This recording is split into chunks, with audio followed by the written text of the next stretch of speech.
নমস্কাৰ। এক গুৰুত্বপূৰ্ণ খবৰ। সাংসদ ৰকিবুল হুছেইনক আক্ৰমণৰ পিছতে ৰাজ্যজুৰি কংগ্ৰেছৰ তীব্ৰ প্ৰতিবাদী কাৰ্যসূচী।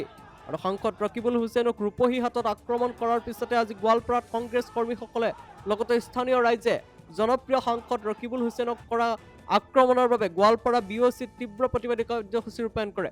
হিমন্ত বিশ্ব শৰ্মাৰ পদত্যাগৰ দাবী কৰি প্ৰতিমূৰ্তি দাহ কৰে কংগ্ৰেছৰ সমৰ্থকসকলে। হিমন্ত বিশ্ব শৰ্মাই পৰিকল্পিতভাৱে আক্ৰমণ কৰিছে বুলি অভিযোগ উত্থাপন কৰে। এয়া সম্পূৰ্ণৰূপে ৰাজনৈতিকভাৱে হেয় প্ৰতিপন্ন কৰিবলৈ মুখ্যমন্ত্ৰীয়ে আক্ৰমণ চলাইছে। ৰকিবুল হুছেইনক আক্ৰমণ কৰা দোষীক উচিত শাস্তি বিহিবলৈ চৰকাৰক কাটৰ আহ্বান কংগ্ৰেছ কৰ্মীসকলৰ।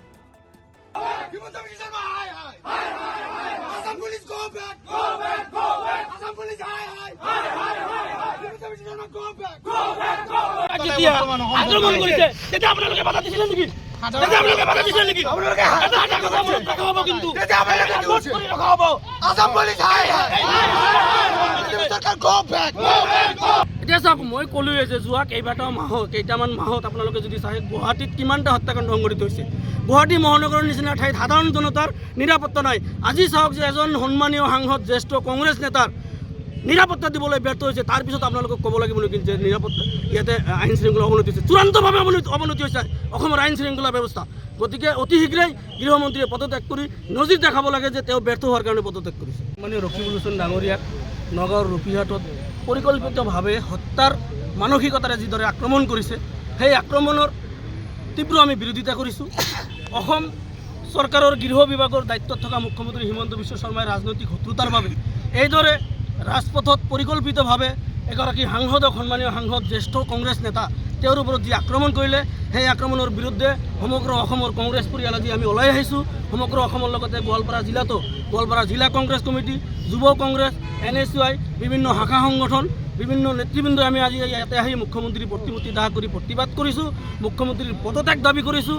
গৃহ বিভাগ চলাওঁতে তেওঁ যে ব্যৰ্থ হৈছে, এইটো জল পটপট হৈ পৰিছে যে দিন দুপৰীয়া এজন সাংসদ, সন্মানীয় দেশৰ যিজন সাংসদ এজনক যদি এনেকৈ আক্ৰমণ কৰিব পাৰে, সাধাৰণ জনতাৰ নিৰাপত্তা কেতিয়াবাই বিঘ্নিত হৈছে। গুৱাহাটী মহানগৰীত যোৱা কেইমাহত কিমানটা হত্যাকাণ্ড সংঘটিত হৈছে, তেতিয়া কিন্তু আৰক্ষী বিভাগ বা অসমৰ গৃহ বিভাগ যে ব্যৰ্থ হৈছে, তেতিয়াও আমি বাৰে বাৰে বিধানসভাৰ ভিতৰৰ বাহিৰে আমাৰ নেতৃবৃন্দই ইয়াৰ প্ৰতিবাদ কৰিছে। আজি দেখা গৈছে যে এজন সাংসদক যেনেকৈ ক্ৰিকেট বেটেৰে আক্ৰমণ কৰা হৈছে, তেওঁলোকে মুখত কলা কাপোৰ বান্ধি একেবাৰে পৰিকল্পিতভাৱে নাটক সজাই যি আক্ৰমণ কৰা হৈছে, এই আক্ৰমণৰ আমি তীব্ৰ বিৰোধিতা কৰিছোঁ। অতি শীঘ্ৰেই অসমৰ মুখ্যমন্ত্ৰী তথা গৃহমন্ত্ৰী নিজৰ পদৰ পৰা পদত্যাগ কৰিব লাগে। ইয়াৰ উচিত তদন্ত হ'বই লাগিব। আৰু ইয়াৰ যিসকল দোষী, সেই দোষীসকলক কঠোৰৰ পৰা কঠোৰ শাস্তি বিহাৰ আমি দাবী জনাইছোঁ। অন্যথায় যদি এই দোষীসকলক শাস্তি বিহাৰ নহয়, অসমৰ মুখ্যমন্ত্ৰী তথা গৃহমন্ত্ৰীয়ে যদি পদত্যাগ নকৰে, ইয়াতকৈ ভয়াৱহ আমি আন্দোলন কৰিবলৈ বাধ্য হ'ম। অসমৰ এজনো কংগ্ৰেছ কৰ্মী এই আক্ৰমণক কেতিয়াও কিন্তু সহ্য নকৰে। গতিকে অনাগত সময়ত অতি শীঘ্ৰেই আমি ভাবিছোঁ যে 24 ঘণ্টাৰ ভিতৰতে গৃহমন্ত্ৰীয়ে পদত্যাগ কৰিব লাগে।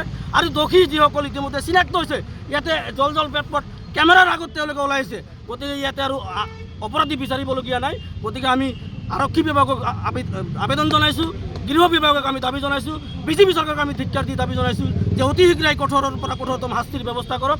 নহ'লে কিন্তু অনাগত দিনত যুৱ কংগ্ৰেছ, NSUI, কংগ্ৰেছ দলে কিন্তু হাত সাৱটি বহি নাথাকে। অনাগত দিনত জংগীৰ পৰা জংগী